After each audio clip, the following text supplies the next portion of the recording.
গত জুমে আমি আপনাদের সম্মুখে আলোচনা করেছিলাম ইলম সম্পর্কে, ইলমের গুরুত্ব নিয়ে আলোচনা করেছিলাম। তো আজ ইনশাআল্লাহ জিকির নিয়ে আলোচনা করব, জিকিরের ফজিলত। কারণ ইলম হলো রাস্তা, পথভ্রষ্ট বান্দাদেরকে সঠিক রাস্তা দেখানোর যে পদ্ধতি সেটা হচ্ছে ইলম, আর জিকির হচ্ছে ওই রাস্তার আলো বা লাইট।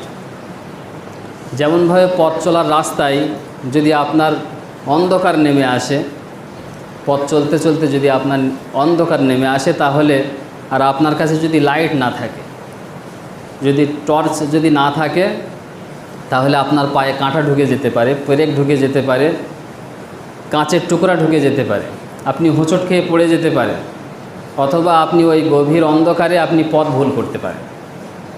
তো সেই জন্য ইলমের সাথে সাথে, ইলমের পাশাপাশি মুমিনের জন্য জিকিরেরও প্রয়োজন।